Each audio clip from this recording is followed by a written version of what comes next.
Atos dos Apóstolos, capítulo 16, do verso 29 ao 31. Então, o carcereiro, tendo pedido uma luz, não, perdão, irmão, 28. Mas Paulo bradou em alta voz: não te faça nenhum mal, que todos estamos aqui. Então o carcereiro, tendo pedido uma luz, entrou precipitadamente, ou apressadamente, tremendo, prostrou-se diante de Paulo e Silas. Depois, trazendo-os para fora, perguntou-lhes: senhores, que devo fazer para que seja salvo? Respondeu-lhe Paulo: crê no Senhor Jesus e serás salvo tu e a tua casa. Irmão, antes de entrar na pregação, deixa eu só explicar uma coisa para vocês. Lê o verso 32. E lhe pregaram, vai, fala comigo. E lhe pregaram a palavra de Deus. O pessoal diz: pastor Adel, esse texto, crê no Senhor, isso aqui é só um ponto teológico para a gente poder ir para a mensagem depois. Esse texto, crê no Senhor Jesus será salvo toda a casa. Quer dizer que só se eu crer sozinho, a minha casa vai ser salva toda? O texto está dizendo que não. O texto está dizendo que diz: se tu e a tua casa crê, todos vocês vão ser salvos. Tanto é que em seguida, no verso 32, ele pregou para a casa inteira. Se a salvação dependesse só da fé do carcereiro, ele não precisava ter pregado para a família inteira dele. Eu creio no Senhor Jesus, será salvo tu e tua casa. Então pronto, minha casa vai ser salva, porque é a promessa de Deus. Não, não é promessa de Deus. A sua casa também precisa ouvir o Evangelho, e ela também precisa crer, de acordo com o verso 32. Amém? Resolvido o mistério? A gente faz um problema tão grande, né? A resposta está no próprio texto. Mas vamos lá, vamos para o assunto agora. Então, pessoal, nesse texto, vai ser breve. Além da Santa Ceia, tem a escola de pregadores hoje.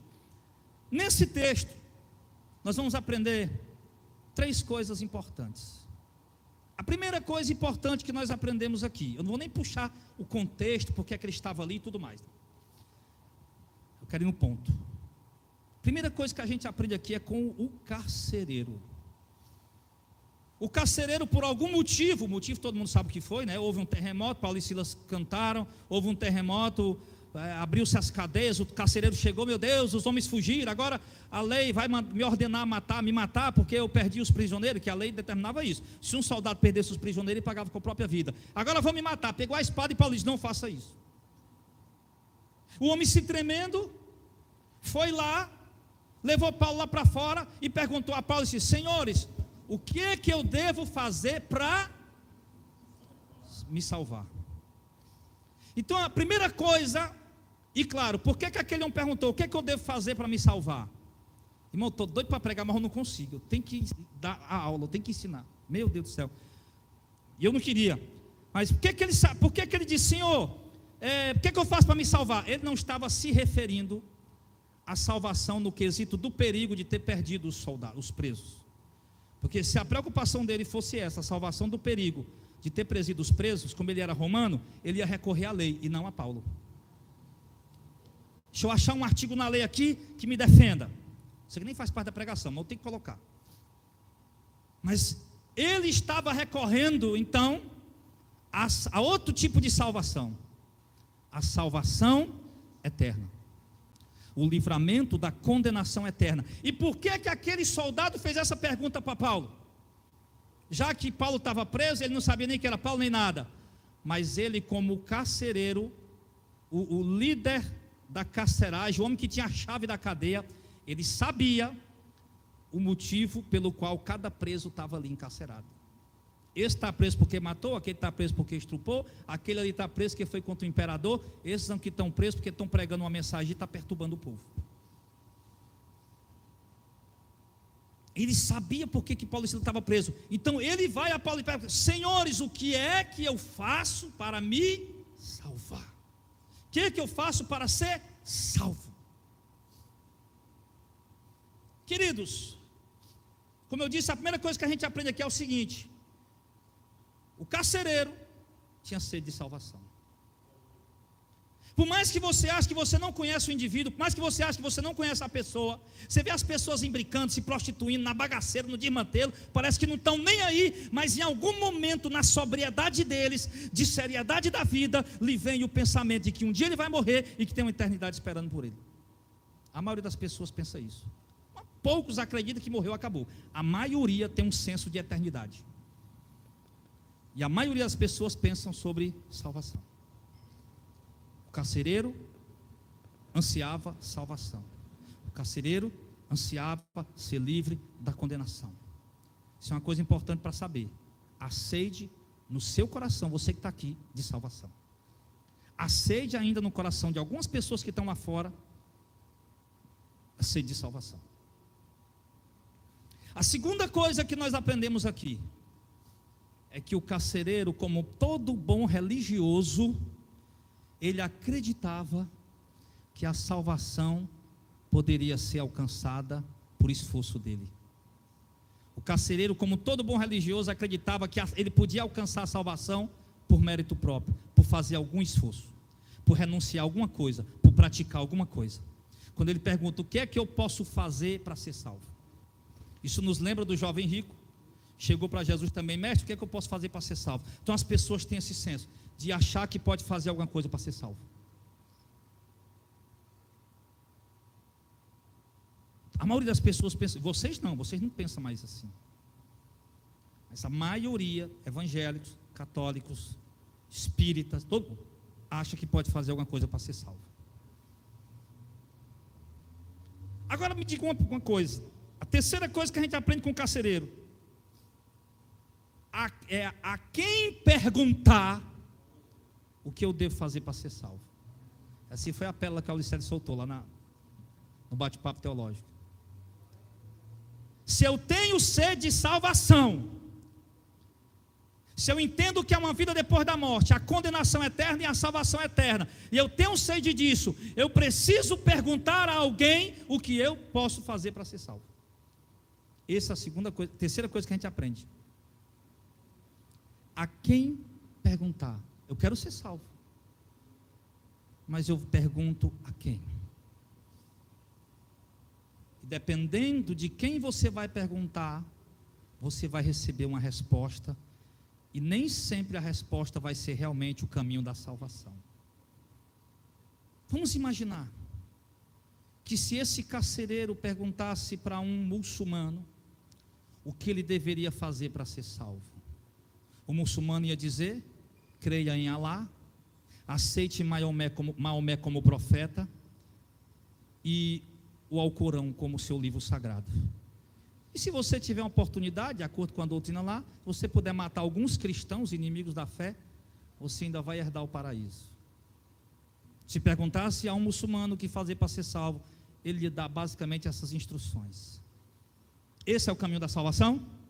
Não. Mas se eu perguntasse a um espírita, o que é que eu devo fazer para ser salvo? O espírita ia me responder, dependendo da linha de espiritismo. Se for a linha kardecista, ele vai dizer: creia no evangelho segundo Allan Kardec, pratique muitas boas obras, porque é no praticar das boas obras que você vai ser salvo. Pratique, dê esmola, faça o bem, dê esmola e faça isso. Eu lhe pergunto, esse é o caminho da salvação? Mas se eu perguntasse a um católico apostólico romano, o que eu faço para me salvar? Ele ia lhe ensinar: aceite Maria como mediadora, aceite os santos como intercessores, e aceite a autoridade da igreja. Porque para os católicos, para quem não sabe, os teólogos católicos sabem, os leigos não sabem, não faz ideia. Mas para os teólogos católicos, a igreja está acima da Bíblia. Se a igreja disser alguma coisa que não está na Bíblia, vale como doutrina, porque a igreja está acima da Bíblia. E aceite a autoridade papal e aceite a autoridade da igreja. Esse é o caminho da salvação. E pratique boas obras também, não tanto quanto os espíritas, mas também. Esse é o caminho da salvação? Não. Mas se você perguntasse a um adventista do sétimo dia, ele ia dizer: creia em Jesus Cristo, aceite a Bíblia como doutrina e os livros de Ellen White também, como profético. Guarde o sábado. E eu lhe pergunto: esse é o caminho da salvação? Se perguntasse um evangélico comum, das mais de centenas de milhares de denominações que nós temos no Brasil, um pastor evangélico, ele ia dizer para você: creia na Bíblia, creia em Jesus, pague o dízimo, porque quem não paga o dízimo é ladrão, e ladrão não tem lugar no reino de Deus. Aceite a autoridade do pastor. Não reclame se o púlpito ele não fala desse jeito, eu estou dizendo que é o que eles ensinam para eles lá, de uma forma oculta. Não reclame se a igreja transformar o púlpito num palanque político. Não reclame se os dons virar mercadoria, os pastores, cantores e pregadores empreendedores, e os crentes que vão para o culto domingo de manhã e de noite, meros consumidores. Não reclame se transformarmos a obra de Deus num negócio, se montarmos uma bodega chamada bazar para vender na igreja, se montarmos uma lanchonete chamada cantina para vender na igreja, se comprarmos uma fazenda com o dinheiro do dízimo e oferta de vocês, e ainda assim cobrar você para ir passar um final de semana lá, não reclame, não toque nos ungidos de Deus. E se esforce, faça boas obras, não desista, que não se perde a salvação, e tudo por aí afora. Esse é o caminho da salvação? Obviamente que não.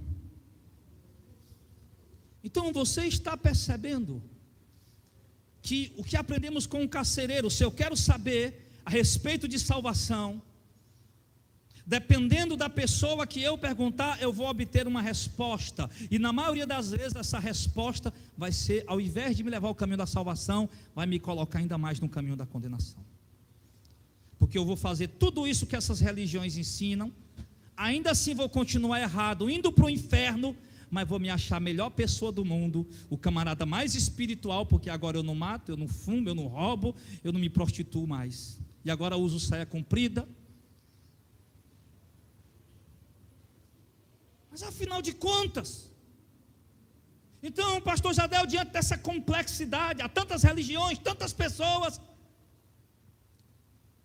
para perguntar, agora eu fiquei com dúvida, meu Deus, e agora o que é que eu faço? Quem poderá nos defender? Aí você faz o seguinte, você pergunta para Paulo. Mas Paulo não morreu, mas deixou escrito o caminho da salvação. O que Paulo falou, ele morreu, ele não está vendo nada hoje, ele não está no paraíso, mas o que ele escreveu é exatamente a resposta de Deus, foi pelo Espírito Santo, é canônico, é sagrado, está no livro santo, a Bíblia sagrada. Pergunta para Paulo, e Paulo, a resposta de Paulo foi o quê? Paulo, o que é que eu faço para me salvar, Paulo? Pelo amor de Deus, o que é que eu faço? Ainda tem um batismo também, né? Que diz que tem que se batizar, porque senão não é salvo, né? Aí Paulo foi dizer, meu filho, o que é que eu faço para me salvar? Não, peraí, aí nós temos que dar um curso. Já imaginou Paulo falando isso? Como é, carcereiro? O que é que eu faço para me salvar? Peraí, vamos fazer aqui a escola de discipulado, não, o culto a escola de catecúmenos, né? Para preparar você para o batismo. Vamos ver se você pode se batizar, tá? Você tem que cortar as unhas, os homens têm que tirar a barba, não pode deixar o cabelo crescer, a mulher tem que deixar o cabelo longo, não pode aparar a ponta do cabelo, não pode tingir o cabelo, não pode pintar as unhas, não pode se depilar, não pode usar esse tipo de roupa vermelha nem pensar, isso é coisa de pomba gira. Nós estamos tudo possesso, hein, irmão, está repreendido, não, Jesus. Ai não, eu vim de preto hoje, de cinza. Não, a resposta de Paulo, irmão, foi objetiva. O que eu faço para me salvar? Qual foi? Crê no Senhor Jesus, será salvo tu e tua casa. A salvação está em Jesus Cristo.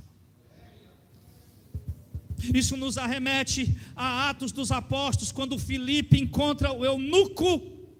O eunuco está lendo o livro de Isaías, o Espírito Santo diz, vai, acompanha a carroça. E ele diz, está entendendo o que lê? Como é que eu vou entender se ninguém me explica? E ele leu o profeta Isaías. Aí ele disse, olha, aqui tem água, o que é que me impede de ser batizado? Ele disse o quê? Nada te impede de ser batizado, se tu crê que Jesus é o Filho de Deus, e creio de todo o meu coração, vamos embora, tu está salvo. A salvação só precisa de uma coisa, Efésios capítulo 2, pela graça sois salvos por meio das obras. Pela graça sois salvos por meio da minha bondade, por meio do meu sacrifício, por meio das minhas renúncias, por meio dos meus esforços. Não! Pela graça sois salvos por meio em Jesus Cristo. Crê no Senhor Jesus, será salvo da tua casa. Essa fé em Jesus. E essa fé não é apenas uma confissão de lábios, não é apenas uma profissão verbal. Eu creio. A Bíblia diz, Tiago, crê que há um só Deus. Eu creio que só existe um Deus. Faz bem. Até os demônios creem. E ainda creem mais do que tu, porque eles estremecem. É uma profissão seguida de mudança. É metanoia aquele termo, não? É a profissão seguida de transformação, de mudança, de novo nascimento, do se tornar uma nova criatura, do nascer de novo, do renunciar ao pecado, não para ser um religioso, mas porque agora eu odeio o pecado. De renunciar ao pecado, não para ficar bonzinho um tempo, porque eu estou doente, eu preciso de uma cura, não, porque eu odeio o pecado, é diferente. Renunciar ao pecado, crer em Jesus Cristo de todo o teu coração, de modo que você está disposto a desafiar a sociedade, as leis, o sistema, os políticos, religiosos, a família, porque ele disse que aquele que não me ama mais do que a sua família não é digno de mim. Aquele que não toma a sua cruz e me segue não é digno de mim. Essa é a fé que salva.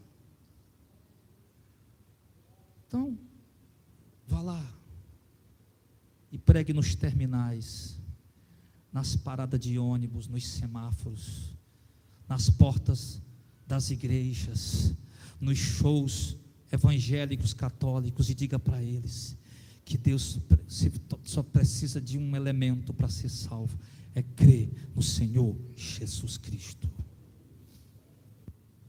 Mas aí vem outro problema para a gente encerrar, pode se preparar. Vem outro problema. Os obreiros que vão cear já podem se aproximar. Paulo fala de pelo menos dois Jesus, um falso e um verdadeiro. Paulo, escrevendo aos Coríntios, ele diz assim: porque assim eu temo que assim como a serpente enganou a Eva, de alguma maneira os vossos sentidos também sejam corrompidos. Que vos pregue um outro Jesus que nós não temos pregado, um outro evangelho que nós não temos anunciado, e vocês recebam outro espírito que nós não temos recebido. Então, ou seja, a sociedade criou vários Jesus. Um Jesus, como é? Drive-thru, não é drive-thru, Maria? Naquele que a gente chega e faz o pedido. Drive-thru, né? Aquele que a gente vai, chega lá, eu quero isso, aquilo. Drive-thru, né? A sociedade criou um Jesus drive-thru, que você chega, encosta teu carro, chega no balcão e diz: eu quero mais ou menos assado, meio temperado assim, um molho vermelho, só 3 rodelas de cebola, tá? E o pão médio e tal, e com um pouquinho de 500 gramas não sei de quê, 100 gramas não sei de quanto. Criaram um Jesus fast food. Mas esse Jesus fast food, drive-thru, que a gente diz como ele deve ser, esse aí não salva ninguém. Esse aí é um Jesus diabólico, demoníaco, criado na fantasia da sociedade. O Jesus que salva é aquele que morreu há 2000 anos por nós lá na cruz do Calvário, e que deixou uma doutrina clara para a gente seguir na Bíblia. Então, quando alguém te falar o que você deve fazer para ser salvo, ok, escute, vá para a Bíblia, para a doutrina apostólica, não é para o Antigo Testamento, não, é para a doutrina apostólica, que lá está, a palavra de salvação está lá. Mas o Antigo Testamento não é a Bíblia, não? É a palavra de Deus, não? É a palavra de salvação para nós, é no Novo Testamento. Aí você vai para o Novo Testamento, vê a doutrina dos apóstolos. Aí se aquela pessoa tiver falado o que realmente os apóstolos dizem, pode seguir. Se ela estiver deturpando, distorcendo, adulterando, pula fora. pula fora, é armadilha, é cilada. O que fazer para ser salvo? Crer no Senhor Jesus. Só isso. E isso nós temos que pregar, irmãos. Não é pintar a igreja de preto, colocar luzes para agradar os jovens. Jovens mimados, rebeldes, desobedientes, não todos, desobedientes a pais e mães, com a mente contaminada, poluída. Nós vamos fazer coisas para agradar esses jovens. Eu vou pintar as paredes de preto, colocar luzes, porque senão você não vai ficar aqui. Saia! Vá para onde você quiser.